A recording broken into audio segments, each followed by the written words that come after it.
Hey everyone, this is Kevin, your entrepreneur, and Travis Kalanick is going to have considerably less power at Uber should Uber approve the SoftBank deal by next week, I believe. And he actually says he's okay with it, which is odd. It's like, that is not the Travis Kalanick I know. That isn't at all. Like, the Travis Kalanick I know is power hungry, money hungry, and doesn't care who gets in his way. He will step on you if you prevent him from getting some of those things. But according to an article by Business Insider, that money hungry thing, that might be what kind of has finally gotten people like, okay, I'm losing the battle. Let's move on. Let's look at it, shall we? Uber is about to limit Travis Kalanick's power in a major way, and he's okay with that. I somehow doubt that, but here's some highlights. Uber share... Okay, well, not that one. The deal triggers a host of government's changes that severely limit, yada, yada, yada. But here's the key one. Kalanick had good reason to be on board with the changes and was contemplating selling some of his shares as well. So, the article details the bunch of changes that the company is going through, how he was pressured to resign, but here's where it gets interesting. But sources tell Business Insider that he was on board with the terms for a variety of reasons, which is his power being limited. First, he was motivated because SoftBank was threatening to take its billions of dollars and its enormous global influence and put them behind Uber's biggest competitor, Lyft. SoftBank has already invested heavily in Uber's competitors around the globe, including India and China. For all the scandals that Kalanick has been embroiled in that led to his ousting, people close to him said he genuinely wants Uber to grow and thrive, even if it means losing power at the company, which, again, that's never been an indication on my end. He has always been someone who has fought for the company. He has fought like, that's mine. No one else owns it. And some people even tell me, like, hey, it's his company, which, is technically correct. It was a joint idea. He was just picked as the one to lead it, but I've never been under that.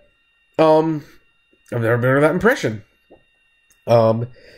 Let's see here. He doesn't want to see SoftBank throwing its considerable weight behind more competitors. However, it has noted Kalanick has refused to comment on the story. The changes also reduce the power and influence of Kalanick's major advisor in the board, investor Benchmark, which led the investor revolt to push him out of the CEO role and later actually sued him. And Benchmark's going to drop their suit, which, that's fine. I mean, the reason Benchmark was suing Kalanick was because they felt he was preventing the company from growing. If SoftBank invests money, Uber could potentially grow, thus there's not a lot of reason to sue him, especially with the power being stripped. Better than the alternative, let's actually skip that part. What's the name?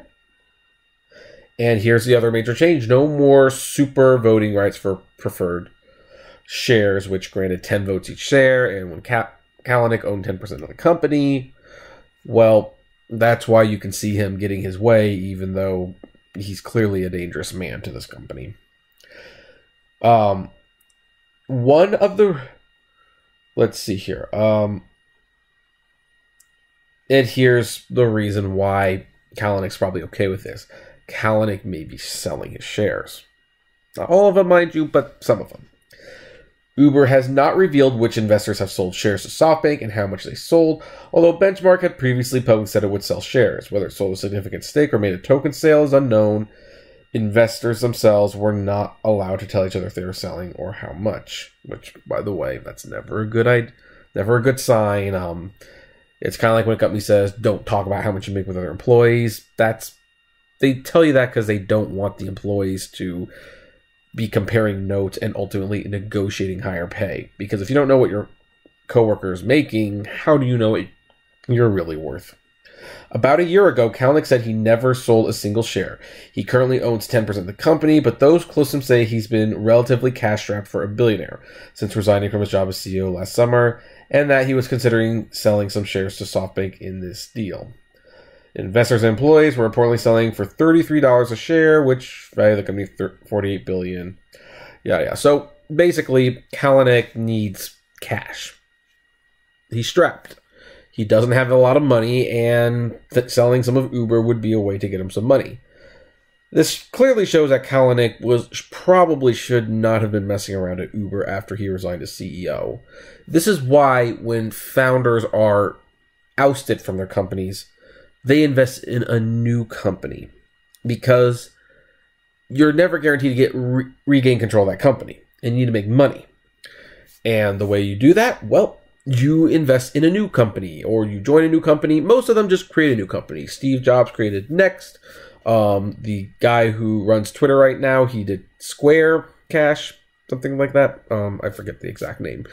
But yeah, when you're a CEO that's ousted, work on a new company. And Michael Eisner, when he left Disney, became a temporary talk show host and even created the cartoon Glenn Martin DDS for Nickelodeon, of all things. So Kalanick basically has not used his money wisely, nor has he spent his time very wisely. He, in short, got stagnant. He felt certain he was going to become the CEO again. He felt he could thwart the company enough to regain that position, and it never happened.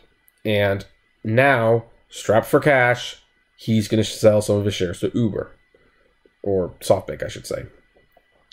Now then, what's he going to do with that money? If I were him, Travis, if you're watching, I seriously doubt you are, but if you're watching, you need to take whatever money you get, and you need to invest in something new.